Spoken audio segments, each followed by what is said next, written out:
ordinary man living in the everyday world. Chocolate chip. A patient man You're the boss one of those two. I'm sorry. We stopped serving breakfast at 11:30. who's running out of patience. Just clap for that, you stupid bastard. A peaceful man who's about to be pushed Get your words straight, Jack. a little too far. Show some respect. Would you get off my golf course? The story of an everyday guy I'll never forget lying around and him lying around, actually. Now, if you go up against this guy, You may cut me, man, but I'm going to wrap this chain around your head. be careful. Think about what you'd think about. Somebody in a white shirt and tie gunned down a phone booth 3 blocks from the Whammy Burger. This is not a kumbaya moment, as you used to say. falling down. A tale of urban reality.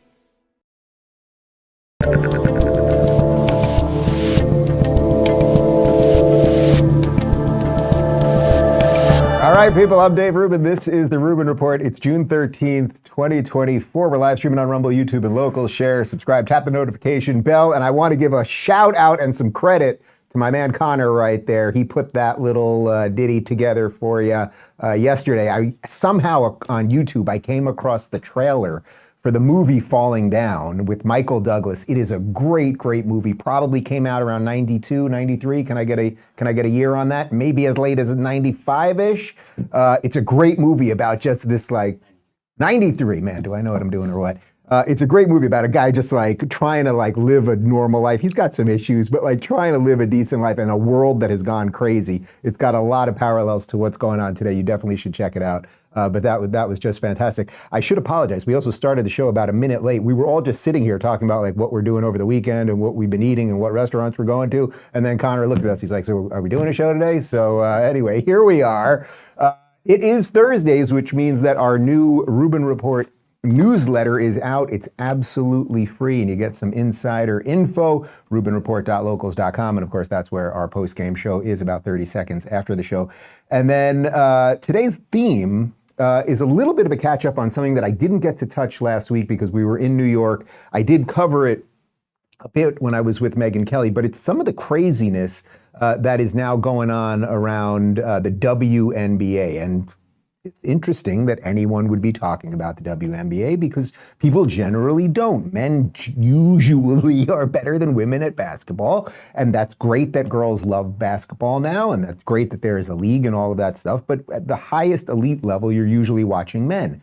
However, in the last few months, this woman, Caitlin Clark, has appeared, and she is now the star of stars. She is what the WNBA has been looking for forever. She is the Michael Jordan of female basketball, and she is being treated unbelievably horribly, not only by other players, but by the league itself, by the media.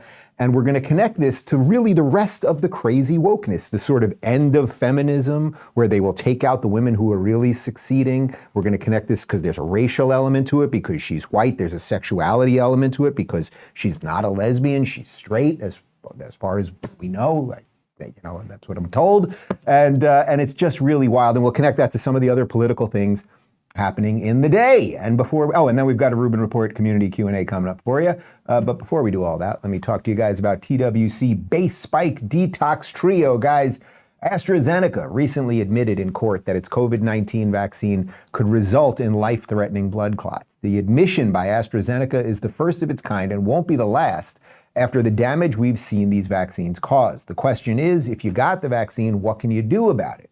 Fortunately, Dr. Peter McCullough and his team at the Wellness Company have been leading experts in treating vaccine injury and long COVID since early on, and their research has shown that nattokinase, along with bromelain and curcumin derived from turmeric, has great potential in detoxing side effects.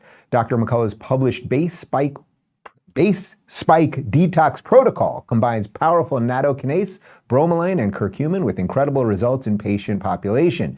To date, tens of thousands of people have followed Dr. McCullough's protocol and taken base spike trio from the wellness company, and the results have been nothing short of miraculous. Purchasing each ingredient in Spike Support formula is pricey, but with the wellness company's unique formulation, you save 35%. In Dr. McCullough's own words, isn't it interesting? Natural substances to combat this man-made disaster. And it is interesting. A man-made virus and a man-made vaccine both wreaking havoc on an unassuming population. But finally, there's hope. Base Spike Detox Trio is the gold standard for combating spike protein, a daily regimen to help get you back to feeling your best. Reclaim your health by going to twc.health/Rubin and use code Rubin to save 15% and get free shipping. And now back to me, and we'll have a bit more on the vaccine itself and the injuries and all of that stuff tomorrow. We've got a panel with Jay Bhattacharya and Dr. Drew, so that should be super interesting. And let's dive right into it. So the real controversy around the WNBA and everything happening with Caitlin Clark started about a week and a half ago. Just watch this 7-second clip.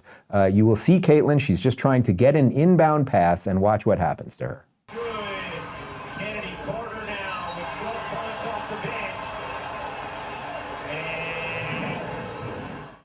Okay, so I want to show it again because for those of you that don't pay too much attention to basketball, maybe your eye wasn't where it was supposed to be, but she is trying to get, the other team scored, so now the girl underneath is passing the ball in. This is not a play where I have watched more hours of basketball than probably doing any other thing in my entire life, between playing and watching basketball.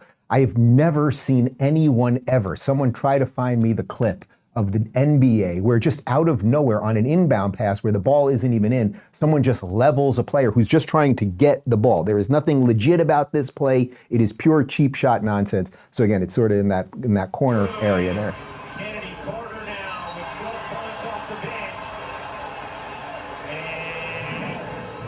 Okay, so she just levels her. Now, Caitlin Clark obviously won getting hit. Now, she could have broke her hip right there. She could have torn an ACL, twisted her ankle, whatever. All of the value that she has now brought to the WNBA, which again is spectacular. I think it's absolutely great that women have their own sports leagues and that they can play and that young girls are inspired by this and everything else. But the Michael Jordan of that thing could have her career could have ended right there. Literally anything could happen. One bad fall, she tears an ACL, something rips. She's gone for a season or two, and all of the energy is completely gone. The player who did that, in my estimation, and I said this when I was on Megyn Kelly's show, should be suspended for the league altogether. Absolutely, you're done. You cannot play anymore. It's a cheap shot. There's a weird racial, so everyone is now talking about this, and we're going to show you a couple other clips. But what people are largely saying is there's a couple things happening here. There's a weird racial element because Caitlin Clark is white. The girl who went after her is black. There's a sexuality element because Caitlin Clark is straight, and it sounds like about 30% of the girls in the WNBA are lesbians. It's just an interesting piece. Sonny Hostin, that genius over on The View, also said that there's pretty privilege, right? Because Caitlin Clark is pretty. That's completely subjective, obviously. But the point is, you've got players on the court. Just show it one more time, and then we'll get to some of the other stuff. Players on the court trying to just take her out. This is not a legit play in any way. Anything could have happened. Could have whacked her head on the floor, broke her shoulder, whatever. So now there's a whole bunch of people in the media and other players that are basically defending the fact that people in the league are going after Caitlin Clark and that she's getting too much attention and it's too much about her. By the way, from everything I've seen with her, she's totally demure. She doesn't seem like she even really loves the spotlight. She's just a damn good basketball player. So here's another player. Her name is Angel Reese. And she's kind of cool with all the people going after Caitlin, and she kind of likes being the villain if Caitlin is the good guy. It all started from the national championship game, and I've been dealing with this for 2 years now. And understanding, negative things have probably been said about me, but honestly, I'll take that because look where women's basketball is. People are talking about women's basketball, but you never would think that we'd be talking about women's basketball. People are pulling up to games. We got celebrities coming to games, sold out arenas, just because of one single game. And just looking at that, I'll take that role. I'll take the bad guy role, and I'll continue to take that on and be that for my teammates. And if I want to be that, and I know I'll go down in history, I'll look back in 20 years and be like, yeah, the reason why we watching women's basketball is not just because of one person. It's because of me, too, and I want y'all to realize that. I mean, the level of ego there is just crazy. Now, interestingly, you might be thinking that's the girl who knocked Caitlin Clark down. It's not, but we're going to show you the video one more time, and watch on the bench. The girl that we just showed you right there, Angel, she's thrilled that they just took out Caitlin Clark. Watch this. Yeah. You see her? It is a cheap play of, I've played in the parks my entire life. I've just never seen anyone do that. But she wants to know you that she'll be the bad guy if Caitlin Clark's going to be the good guy. Even that framing is completely insane. Take Magic Johnson and Larry Bird. Nobody was the good guy, bad guy. They were different. Their styles were very different. They played against each other. People liked them for different reasons. There was an interesting racial element to it, actually. But nobody was the bad guy, good guy. Michael Jordan took out everybody each year, right? Took out Magic one year, took out Clyde, took out Barkley, took out Malone, took out Stockton, took out Gary Payton and Sean Kemp. But it wasn't framed like good guy, bad guy. It was like who can play basketball the best, not who can break the arm of the other person.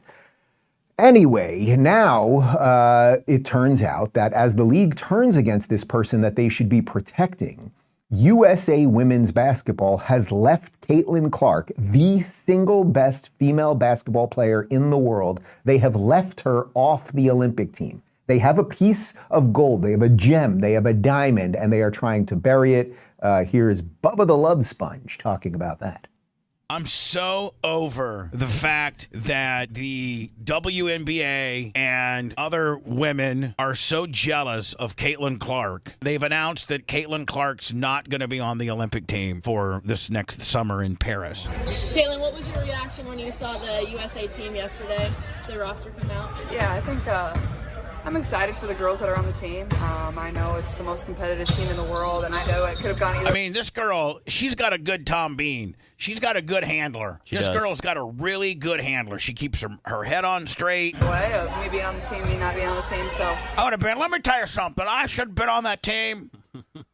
Just telling you right now, I'm the best, and, I can't believe it. I'm excited for them. I mean, I guess they don't want to sell out arenas and make money, do they? Because, I mean, at the end of the day, man, this woman makes a difference to the bottom line. Okay, I just want to reiterate, you may not care about sports in general, right? We don't cover a ton of sports on this show. You may not care about sports in general, but this is so deeply connected to everything else that is culturally wrong with this country right now because they don't like her.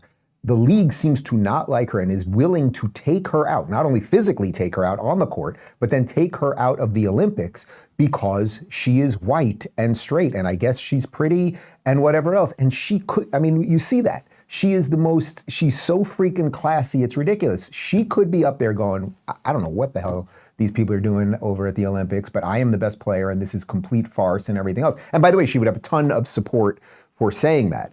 Dave Portnoy over at Barstool, who does not pull punches when he's talking about these things, he went off on it.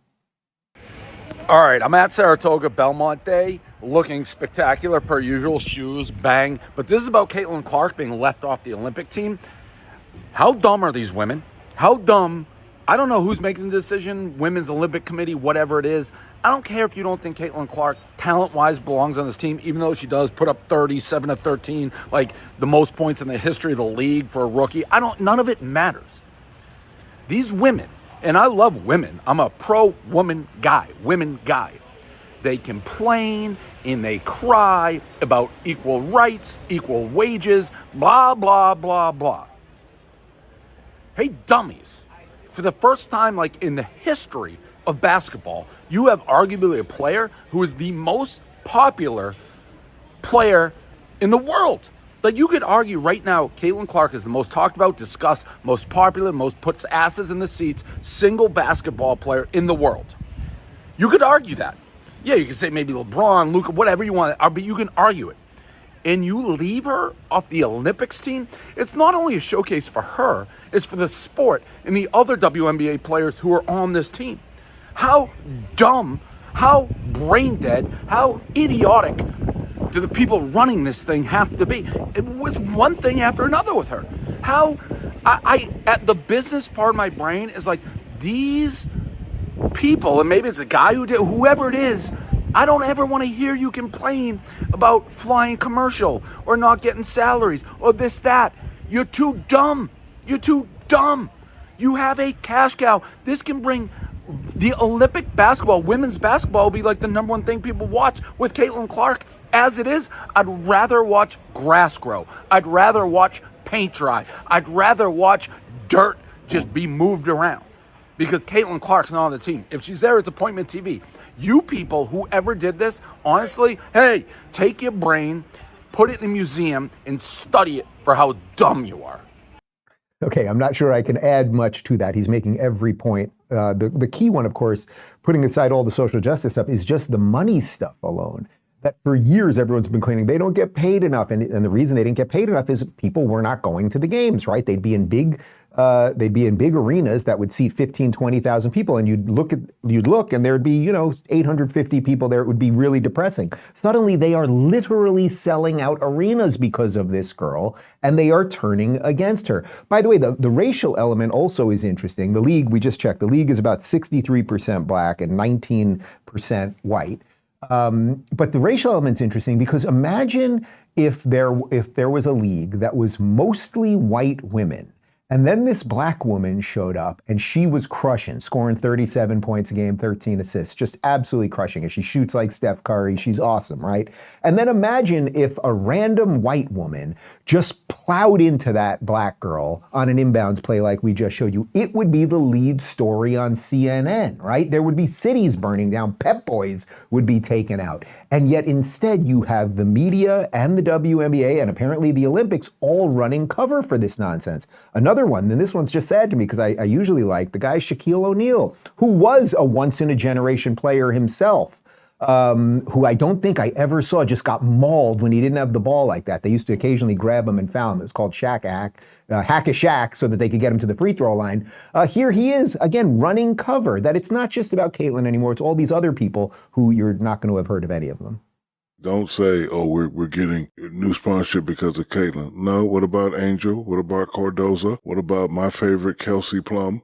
Cameron Brink, Asia Wilson, who's been incredible. There was just a 3-on-3 women's league that's being launched right now. Well, I mean, women's sports are on the rise everywhere. So I think when people get upset is, as a player, you don't want to be forgotten. So can I tell you what I'm doing from a betting perspective? I'm not betting against Caitlin Clark because there are times where she'll drop 30. But every time she plays another star in the W, they go crazy. Jewel Lloyd dropped 32. Asia Wilson dropped 29 and 15. I love Caitlin Clark because I'm getting to see everyone else take their game to a whole, because they know the ratings are higher. They want to show out too. God, it's so pathetic. Yes, dude. It might be that they play better against the best player. That's what good athletes do, but it's still because of her. You're admitting it at the same time. You're admitting they try harder and play better because she is so damn good. By the way, Shaq, you have just a misunderstanding of how marketing works and even the history of the NBA and shoes and everything else. Watch the movie Air. It came out last year. I think it's on Hulu. It was Hulu or Amazon Prime, and maybe it was Amazon Prime. But watch the movie Air about what was happening in the early 80s when Michael Jordan and a whole bunch of other stars were on the way, but Nike made Michael Jordan the star. They made a shoe for him, and then that became Air Jordan, and then of course he was on the dream team, right? He was on the Olympic team, but that Jordan was the guy that made the rest of them stars, right? Charles Barkley didn't become the sort of ephemeral superstar without him. Carmelo and Chris Mullin, all of those guys, they were all good basketball players, but Michael Jordan was Michael Jordan. He was the thing, and that's what she is, and you guys are running cover for it. Here's ESPN. This is just so pathetic. Here's ESPN analyst, I suppose, Monica McNutt. I like that name. On Jon Stewart. Jon Stewart is just the worst woke, pandering, ridiculous thing at this point on The Daily Show that he only hosts once a week. And just listen to his analysis. We just showed you the video of her just getting mauled out of nowhere. Could have ended everything for the WNBA. Watch this analysis. Tell us a little bit about that viral moment. All right, so the conversation, John, it started about this foul over the weekend that Kennedy Carter for the Chicago Sky fouled Caitlin Clark of the Indiana Fever. And I'm not going to lie to you, John, if I take you through my day that morning, I get the call or the text rather, and I'm like, are we really leading sports with this? Are we really leading sports with a foul? A person got knocked over in a basketball game. In sports. All right, I'm like, fine, let's just do it. So we have the conversation with colleagues and friends, Stephen A. Smith, Shannon Sharp, and my larger point in the conversation was the tenor and the prevailing narrative that has been created around this season's WNBA play is that it's the league versus Caitlin Clark, and that is just absolutely false. It is unfair to the women that have been there building this league to this moment so that Caitlin Clark's popularity could take it to the next level. And so, by the end of the show, John, the tone had changed, and I just kind of needed to put my foot down a little bit. There was some defensiveness on the part of the individuals. You've covered basketball for many, many years. You played basketball. I did. You follow the NBA for many years. You know what you're talking about. The tenor of the conversation, as I could tell, was they were saying to you, no, we know what we're talking about, even though we just tuned into this whole thing last Wednesday. And there it is, right? And so, as I have said about this, it was a little bit of a challenge, right, to gentlemen that I admire in terms of what they've built. Because if you haven't been here, I need 3 years. I need you to kind of have jumped in when Sedona Prince went viral for calling out the NCAA. I need you kind of to be here as this league has seen its best viewership year to year. Now, yes, it has absolutely been taken over the top this year, but this has been a snowballing effect to get to this moment. And so, while Caitlin is fantastic, and I think she's going to have an incredible career in the WNBA, there are women that were worthy of coverage prior to her arriving, and I just will not be silenced when it comes to that. Right.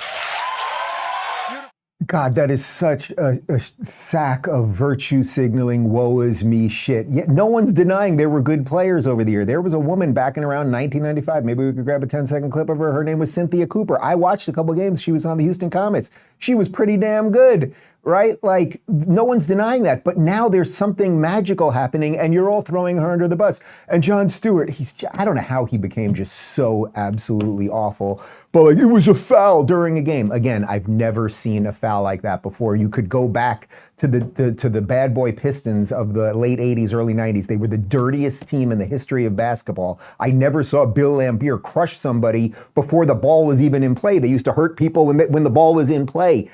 It's just psychotic, but maybe there's something deeper, because there is the racial element, obviously. There seems to be a sexuality element, but maybe there's something else when you see that female sports analyst from ESPN basically throwing Caitlin Clark under the bus. Well, my friend Arynne Wexler put this out. I thought it was quite good. Okay, here's what no one's willing to say about Caitlin Clark not being chosen for the U.S. Olympic basketball team. Everyone is asking, oh, how could this happen? I know exactly how it happened. It's because the biggest threat to women is other women. When men are successful, guys want to be friends with them. They'll wear their jersey. They'll get the same haircut. They might even dress like them. Men try to actually surround themselves with more successful men. But women, they don't see a popular, successful woman as someone to be friends with, someone to elevate themselves with. No. She is a target. She is to be taken down. And in classic female form, they don't like that this new girl is getting all the attention. Also, don't even get me started on the fact that she happens to be white. We'll cross that bridge another day. You think this would be such an obvious decision, but no, silly. And I would just like to say that women who are always complaining about how men don't support women's basketball. Women don't support women's basketball. Name one girl you've ever seen wearing a WNBA jersey. And that is why we can't have nice things. Man, she's good. She's good. And that is just true. It is just true. And it is a damn shame. They are being handed the diamond right now, and they are going to throw it away. And guess what? Guess what could happen here? You know, not everyone can deal with endless abuse, like abuse, literally physical abuse on the court, and then the mental abuse of being left off the Olympics, and then all of the stuff, right? There's a lot of love that comes with it too for Caitlin. But not everyone can deal with all that. And maybe it'll just cut her career short 5 years. Maybe just in 5 years from now, she'll be like, you know, I actually don't want to do this anymore. Like, I loved basketball. You took the thing that I loved. You all treated me horribly. The media treated me horribly. The players treated me horribly. They stood up and cheered on the bench when I got leveled. And I'm actually not that interested in playing anymore. And guess what? Then the numbers will start going down again, and no one will care about those 5 other players that I can't even remember their names right now and everything else. So this is deeply connected to everything that's been happening with social justice. And I would say it's also connected to everything that we've seen happening to race, because if you ultimately only care about people's genitals and their sexuality and their skin color, you will do absolutely awful things. So speaking of awful things and awful people, here's Representative Maxine Waters, who it is often pointed out to me when we show videos of her that she looks like an old catcher's mitt. Here she is explaining that DEI is great because black prosecutors are going after Trump, who's white or orange as it were, but you get the point.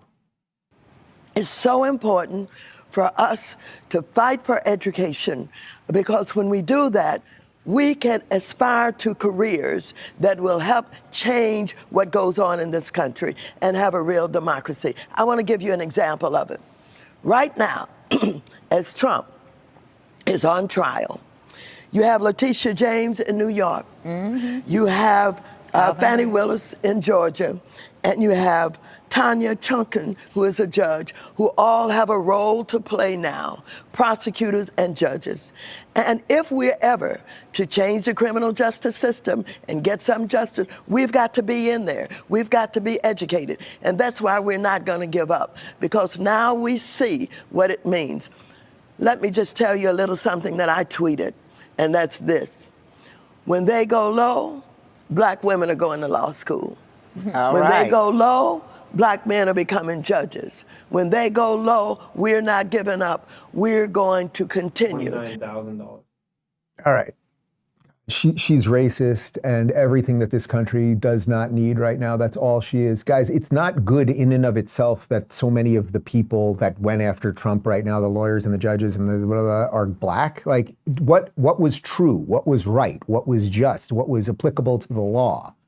And I think we've gone into it enough over the last couple of weeks that they are getting Trump on something that has nothing to do with nothing, and if he wasn't running for president. So, okay, we're just going to put in a whole bunch of black people. That is not good in and of itself. Nobody's saying black people can't be judges or lawyers or anything else. By the way, that woman, Maxine Waters, she lives in Hancock Park. It is one of the most elite areas in all of Los Angeles. She's worth at least $10 million. The district she represents is Compton. Have you heard about Compton? In Compton, the average income, $29,000 a year. So it's working out for you, all right?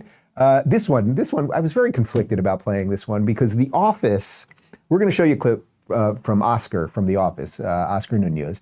And The Office, I never watched it when it was on originally. I think I've mentioned it on the show a couple of times. I watch it on planes all the time. I never know what season's coming up. I don't think there are definitely episodes I've missed. I haven't seen most of the later stuff, but every time I watch it, even if I watch that freaking Diwali episode 3,000 times, it's so brilliant. It's so wonderful. I don't know anything about Steve Carell's politics, which is great because Michael Scott is one of the best characters in the history of television, but the whole cast was awesome, blah, blah, blah, blah, blah. Anyway, you remember Oscar on The Office was gay. Well, here's Oscar, who his also name is Oscar. His real name was Oscar and the character's name was Oscar. And here he is. Just listen to this social justice drivel just because he played a gay character. My character was gay and I forget that. And now I go to these conventions and you meet gay young people who are like, you helped me come out. And I'm like, oh yes, I guess I did because I forget. And I think that as straight people, we should have a parade for them every day through the they have to go through to live in this hateful, stupid ass place when they've given us so much art, so much culture, so much, right? If culture is like an arrow flying through space, society, right? But culture is the arrow flying. At the very tip is our gay brothers and sisters, right? Forging the new poetry and movements and dance. Yes, I am forging poetry and new movements and dance. Look, we got Brock's wedding in about 10 days. The whole team's going to Colorado. You people are going to see me dance. And trust me, it is not beautiful. It is not poetry. It should not be forged into anything. It's basically, I got all my moves from the season 2 opening of The Cosby Show in 1986. That's pretty much what I got. I got the do and I got the, and I'm going to wear the sweater and the whole thing. It's just such pandering dribble. He says we should have a parade every day for these gay people who live in this hateful, stupid ass place. Oscar, which place is better for the gays than America? Please, which place would be better? No, I live in Florida. I was walking the dog this morning. A neighbor said hello to me. I said, hello, Dave. I said, gay. Nothing happened. It's just abject drivel, but they've broken everyone's brains because they've atomized us into our sexuality and our body parts and all of the rest of it. And then, of course, what happens, again, which is why I connect the WNBA ridiculousness to something that happened from a guy in The Office to what's going on in our schools right now. They push this identitarian lunacy on children. Here is the San Diego School District raising a pride flag and a wonderful young lady explaining her gender orientation or something. I am and have always been queer, non-binary, and most important, me.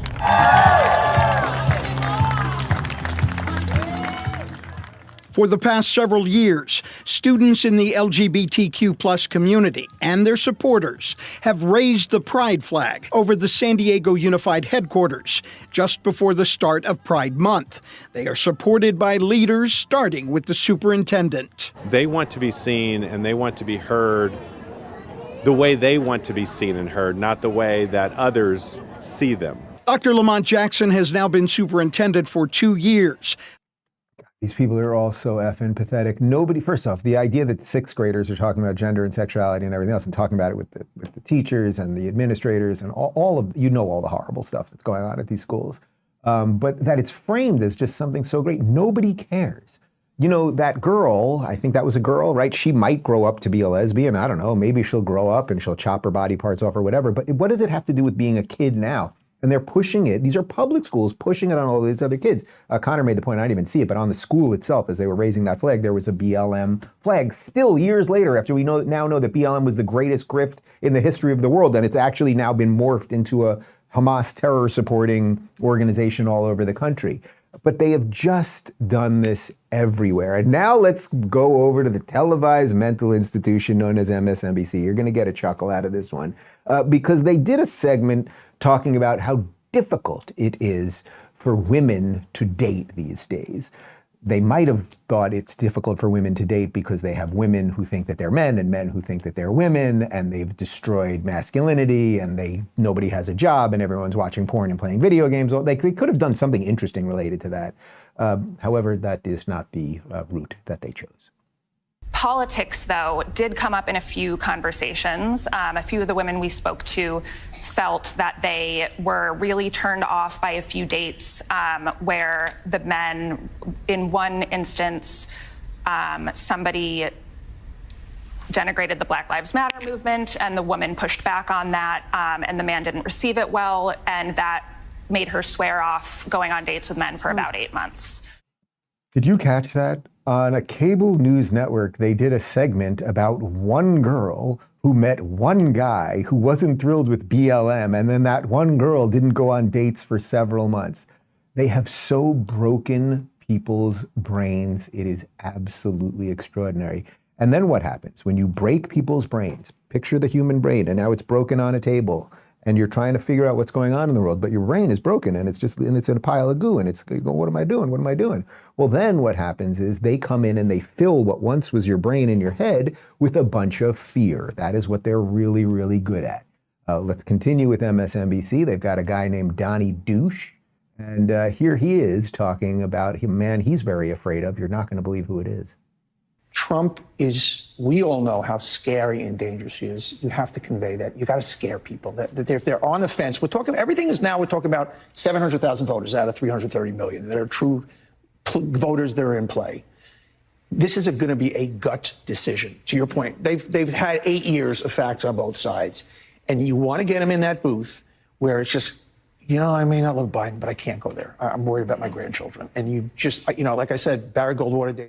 Really an incredible admission. Like, we know that we don't really have much, so we have to run on fear. And what have I been telling you? I mean, we've really drove it home the last week or so. It's all they've got. And they will ramp up the fear in various other ways, whether it's looming World War III or COVID-7, or they're going to just unleash more violence or whatever. They are going to make you think you need Joe Biden because fascist orange Hitler is on the way. Let's go one more with this douche guy, with another douche by the name of James Carville. They went on, and Carville, you don't remember James Carville, former Democrat campaign guy. I was on Real Time with Bill Maher with him, and I explained to him that Very Fine People on both sides was a complete hoax, and he literally dropped his head on the table. But here he is almost making a little bit of sense as it pertains to the lunacy of the Democrats.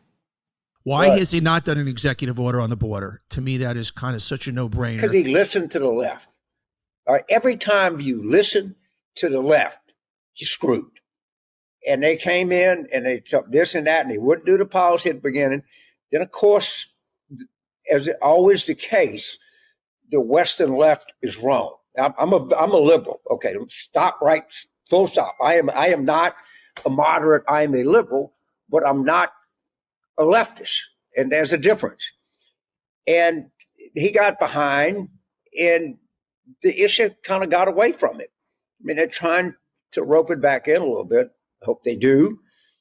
And I'm very pro-immigrant. I don't get as bothered by this. There's some people that sure looks like disorder to people. People don't like when things are disorder. Okay, so look, he's mostly a muddled fool, but the interesting distinction that he's making there is he's saying, I'm a liberal, but Biden's getting rolled by the left. That is true, right? Now, the bigger issue is that nobody knows what's going on in Biden's head. If you were to tell me this is Joe Biden of 30 years ago, we would have a sense that he would have been more of a moderate, and he was sold to the people that voted for him as the moderate, right? We're not going with crazy Bernie. We're going to go with old Joe, and things will be okay.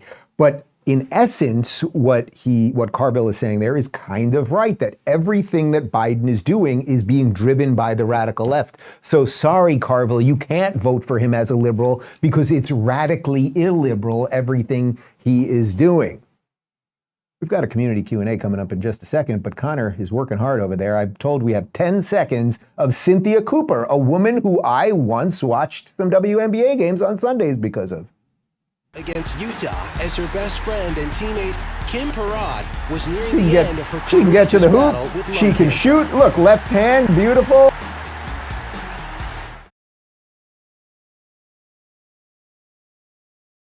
Couple championships. I think she had Cheryl Swoops on that team. See, it was there. There were other reasons to watch a long time ago, but nobody was. That's just how it is. Community Q&A in just a second. Let me talk to you guys about the TWC Contagion Kit. Guys, on April 23rd, media outlets began to flood headlines with the latest avian flu development. The FDA said it had detected viral particles of H5N1 avian influenza in milk purchased at grocery stores. While the FDA cautioned that they believe the milk is still safe to drink, others are sounding the alarm. The chief medical board of the wellness company has been closely watching the avian flu outbreak in the U.S. over the last couple weeks. And while it's far from certain that this most recent strand of bird flu will result in a pandemic, we know that the medical tyrants are never going to be done with us. Do you have what your family needs this time around? Because most doctors still won't even consider prescribing ivermectin or HCQ, but we've got you covered. Keep listening. The only of its kind, this prescription contagion emergency kit from the Wellness Company provides you with a carefully selected assortment of effective medications for bird flu, COVID-19, and other respiratory illnesses. Ivermectin, HCQ, Z-Pak, Tamiflu, and budesonide, along with the nebulizer so you can rest easy knowing that you have emergency meds on hand, along with a guidebook for safe use. Backed by research from experts like Dr. Peter McCullough, the Wellness Company's Contagion Emergency Kit is a must-have. Avoid the chaos, wait times, and price of the hospital and have exactly what you need for as low as the cost of a single doctor's visit. At the end of the day, just have these life-saving medications on hand and you won't have to think about it. Go to twc.health/Rubin and grab your Contagion Emergency Kit right now. That's twc.health/Rubin. Code Rubin saves you 45% at checkout.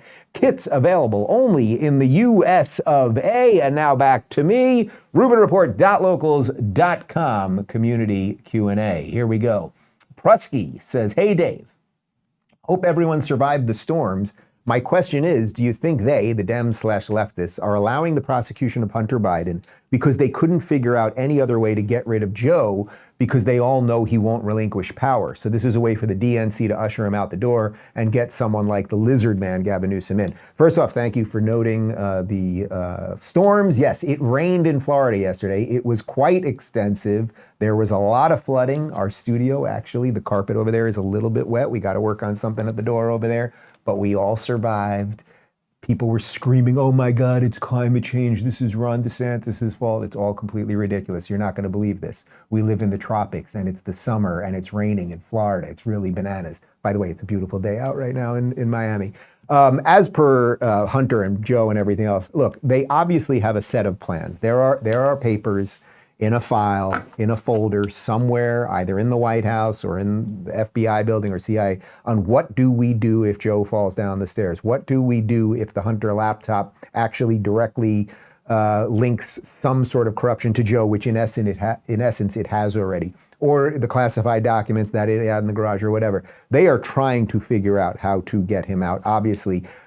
Although I would say they're also trying to figure out how to just get him to the finish line so that they can get rid of him once they have the presidency, meaning you still got this issue with Kamala Harris. So you got to get rid of him and then you can't run Kamala. So in a weird way, the best thing for the powers that be with the Dems is to push Biden over the top, right? You get him to November to win the election. And then it doesn't matter what happens to him once he's president-elect. And then you can figure out all the games you have to play. But I'm just telling you guys, I think anything can happen. I think this will be my 8th off the grid August. I think this is going to be the one that I miss more than any other time. That is let's make note of that right now. Because we've got the 2 conventions coming up. We have Trump potentially in jail. We have a base of the Democrat Party with a convention in Chicago, just read like a tinderbox from hell. So we will see what happens. Olaf says, which team member looks the best in Gay Appreciation Month rainbow gear that they wear involuntarily? My gut feeling is Brock, right? What's Brock wearing right now? He's got the Crocs on or the anything. Is he wearing the Shrek shirt right now? Get him. This is just, I don't know if this is directly gay per se. I don't know if it had anything to do with Pride Month. It's definitely not you. Connor refuses to wear stark colors. You wear your mustard shirts. What do you got? You got the bra. What? It's blank? You're just wearing a blank wait, this is funny. But come here. Come on in. Look at this. White shirt, and he's got the cross. So this is your way of celebrating Gay Pride Month? I dig it. All right. Eurasian says, Dave, have you noticed how modern Democrats never solve problems? Yes. Instead, they spend all their time and energy on messaging and optics to make you believe that the problem either doesn't exist or that someone else is to blame for it, like Trump or the Republicans or you. Yes. Whether it is crime or drug use or the border is the easiest one.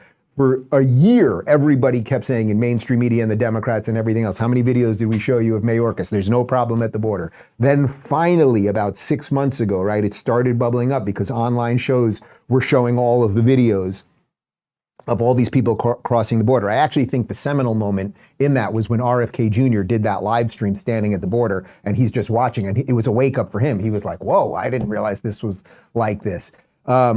They pretend there's no problem, then they blame everybody else, right? Who are the Democrats blaming for the last couple months of everything going on at the border? It's because Trump convinced the Republicans not to pass a bipartisan deal, even though you don't need another piece of legislation to defend the border, which Joe Biden actually now knows because now they say they're going to do something on it, but we know that they're actually not going to do anything. So yes, it's just wild when you really see through the bullshit. The left lies about everything. Everything. There is almost no one left on the left, although I see already a name in the next question, that is an honest arbiter of things. There is just virtually that radical base that Carville was talking about. They have destroyed everything that once was liberal, which gets me to the next question perfectly. Casey says, are liberals like Bill Maher and Chris Cuomo just telling us what we want to hear for a paycheck? So in essence, what you're saying there is, do these liberals just sound sensible on certain things because there's value in that? I can't speak to Chris Cuomo, but I think I can speak broadly as I can't speak for Bill Maher, but knowing Bill now on camera and a bit off camera, he believes what he's saying. He really, really does. And he really does believe that Donald Trump is that threat and all of those things. I think I've tried, whether it was the very fine people on both sides or Hillary calling Trump an illegitimate president, I've tried when I've been on camera with him to point out some of those blind spots. And by the way, I've even said this to him, like, if I have them, then he's welcome to do that with me. But I think he really does believe that Trump is that threat. I would like to try to convince him otherwise. I think we're going to sit down in LA and do something on camera in a couple of weeks. But as for Cuomo and some of these other guys, like the TV guys, I don't know what most of the TV guys, like the MSNBC people, do they really believe any of this? Or are they paid to sit in a chair to say a certain thing? To me, it's the latter. So if you take someone like Joy Reid, for example, I know she's not a real liberal, she's a progressive, but it's like at a norm, if MSNBC was functioning as a news organization, what any of us used to think a news organization was, there would be an entire fact-checking apparatus there. And every time she lied or said something crazy, she'd be issuing corrections every day. Why is it that on this show, I have no problem issuing corrections, sometimes in real time or sometimes the next day? And they never issue corrections over there because the lie is the point. The revolution is the point. But I would say that's a stark difference between an activist like her and someone like Bill Maher. Mary says, I was thinking about the VP selection and don't understand why anyone from Congress is on the list. Does it make sense to take someone out of the Senate? The Republicans need every senator they have. and more to try to get control of the Senate. The House majority is likely going to go up in smoke. Why pull someone out? If you get a chance to talk to Trump Jr., would he listen to your opinion on Tulsi and Y-10? Is there any influence? Is there any way to influence Trump on his pick? Well, let me focus mostly on the latter part of that question. I don't know if there's a way to influence Trump. Like, even the people that know Trump the best always say, like, he's ultimately going to make the decision. You might think it's one way. You might be an insider and think it's one way, and then he's going to be given that announcement, and then it's going to be somebody else. My gut feeling, and we all get these predictions wrong on all of these things, is that list of people that we got, which included Tim Scott and Marco Rubio and Doug Burgum, and who else was on that list? Byron Donalds, J.D. Vance. There's about 5 or 6 people. My gut feeling is that it's not going to be someone on that list. I just think he does a bait and switch thing. He wants everyone to look over here while he does something here. Maybe I'm wrong. Maybe it will be. And I do think it's possible, in light of how chaotic everything is right now because of the impending jail sentence, that maybe he has not made up his decision already. You know my feelings about why I think someone like Tulsi would be good. But he is a master. I'm telling you guys, the only reality TV show I ever watched in my entire life was Celebrity Apprentice. I don't know why. I think the reason we put it on the first time was because I love Joan Rivers, and she won Celebrity Apprentice one year. So I was like, all right, I'll watch this show. And Trump is just a master at switching things at the last minute. Oh, I'm supposed to fire one person, I'll fire 2 people. So he's even doing that. It's that skill set that he's doing with all of us right now as it pertains to VP. So we shall see. Samantha says, Dave, it's official. I will be staying in South Beach, Miami for a week to attend the locals meetup. Awesome. And I'm looking for recommendations of cool places I shouldn't miss, especially restaurants, of course. Well, first off, obviously I don't publicly say where we're doing the locals meetup, but it is on July 25th, and there's more info on locals, and I'll post something a little bit later. And I can't wait to see you guys and have a couple of drinks and talk about life and all that stuff. And then I go off the grid right after that, which will also be pretty great. As for Miami Beach, if you want a great steak, I never go out for steak because I love cooking steak, but Prime 112 in Miami Beach makes a seriously freaking good steak. I went there about a year ago with Jordan Peterson, and the guy knows a little something about steak. Great steak over there. Carbone is like the hot Italian place. It's tough to get in, but like big celebrity, whatever, but the food is pretty great. Give me one. You guys are all cool and young. Pumarola in Miami Beach. That's pizza, right? Yeah, that's pizza. Give me something else, ID. Something besides pizza. Give me something a little more Miami vibe. We want something. Havana 1957. Havana 1957. Check that out. And let me think of one other. Is there one other restaurant? What? Oh, and there's this Mexican joint that I love. It's a little more south, not in Miami Beach. It's called Coco K-O-K-O. And they've got like 400 tequilas. Great vibe. Yeah, check it out. Quinn says, how do major political parties unite their constituents before the national election in November with the infighting happening on all fronts? Well, I don't know how the hell the Democrats are going to do it, and frankly, I don't even want them to do it, right? Because I want them to continue to implode. But there's just nothing left. There's no way to arbitrage those two positions of like the radical woke leftists and whatever remains of a decent liberal. The energy is going in the wrong direction for anything sane, and let them fight is where I'm at with them, right? Godzilla is fighting Mothra. Let them fight. Okay, fine. The right, I think, can do it. I really do. You can see that's where my energy's been over the last couple of months, and I think it's the right thing, is that whatever you may say right now is the difference between a Ben Shapiro, more traditional conservative, and a Tucker, more libertarian. That can be dealt with. These people love the country. That's why I have not gone in on the fighting on all of this stuff. It's like, okay, guys, you have, let's say, a different view of foreign policy, perhaps, or this or that or the other thing. It's just like, do we all think America's good? Yeah, we think the founding of the country is good. We think we've had a nice 250-year run. Yeah, we'd like to continue that. Yeah, we believe in the Constitution. Yeah, we believe in the Bill of Rights. Yeah, we're good. So I think what's happening on the right, and seeing, by the way, post-Trump trial, seeing a lot of people on the fence about Trump come around and be like, all right, well, he's our guy now because look what they're doing to him. I think it's good. And I think we just have to keep the forces that be or the powers that be will be stretching us every which way. They're going to want as much fighting as possible. It's going to be 2 days before the election. And there's nothing that the Democrats and the system and everything would want other than the factions of the right trying to take each other out. But if you're a libertarian or a classical liberal and you're a conservative and whatever, guess what? You still want to live in the same country. And that is the uniting thing. Freedom is the thing that can unite us. And unfortunately, right now, only one party has any sort of banner of freedom that it would be willing to wrap itself around it. obviously the Republicans. Amy says, what are your all-time favorite and least favorite songs? My all-time favorite song, without question, Soul Heaven Above Me, Frankie Valli. I think it was 1977. I didn't even know, people think of Frankie Valli and the Four Seasons like, 60s really, Oh What a Night, and 60s, 70s, Sherry and Walk Like a Man and all that stuff. But Frankie Valli came out with a disco album. I think do we have the cover of it? Yeah, so this was Frankie Valli, and there's a song called Soul Heaven Above Me. That is the song that we played out all of my book tour to. It's about a 10-minute hot disco. It's just awesome. If you do not catch the beat on that one, I don't know what to do with you. And I would say, it's hard to say what my least favorite song is, but I will say this. I don't like Led Zeppelin.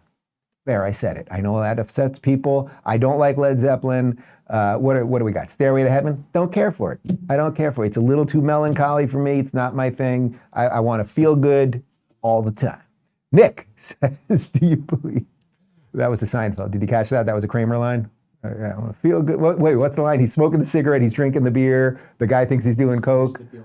Here's to feeling good all the time. Yeah, there you go. Nick says, do you believe that Trump still hasn't decided who his VP is going to be after 3 years, or is it possible that the recent vetting rumors are all dramatic effect to throw people off? Sorry, we should have combined those questions into one. Yeah, I think there's a little bit of a bait and switch going on there. I don't know. The truth is, I don't have any more insight than you do. Like, for all the people I know and connections I know and circles that I'm kind of in, like, everyone is sort of saying the same thing. Everyone's like, well, like, I know people that are like, yeah, it's going to be Burgum. It's safe. He would just sort of be like a Mike Pence, like he would just be there kind of guy. That could work. Other people are saying it's Rubio. I'm seeing, like, you're just seeing all sorts of, there's a push for Sarah Huckabee Sanders, who, by the way, I don't think was even on that list. Maybe she didn't want to be on a public list. Who knows? The base wants JD, but I don't see how you go to the base. Like, we'll see. Mitchell says, any favorite moments with the boys since they turned 1, or things you look forward to seeing them in this coming year? Well, they're almost 2 now. Justin will be 2 in about 2 months. Luke a little bit after that. It's just so great right now. Like, they're stronger now, so I've said I can throw them around a little bit more, and like they just have great fun like attitudes all the time, and they're just so happy. I would say like watching the words now, because words are just popping every day. Like, we see their vocabulary just going more and more, and stringing a couple words together, which they're doing on the pretty early side. But in the morning, like, I go get my coffee and Justin will be standing there, and I'll look at him and he'll be like, "What's up?" Or his sup. His new thing is sup. He always says sup. So it's really the words, you can see that they get things. Like, you'll be like, I try to talk to them like they're adults. I don't do a lot of baby talk and whatever. So I try to explain to them, like, if I'm grilling, I'll be like, I'm going outside. They always want to go outside. So I'll be like, look, I'm going outside for a second. I got to cook, but the grill's hot, so I don't want to take you out there, or blah, blah. And you can see that they're piecing some of it together in their brain. Not all of it, but it's like, and I'll say to them, I'll be back. And then I can see them kind of calm down. And like, that's a really cool thing.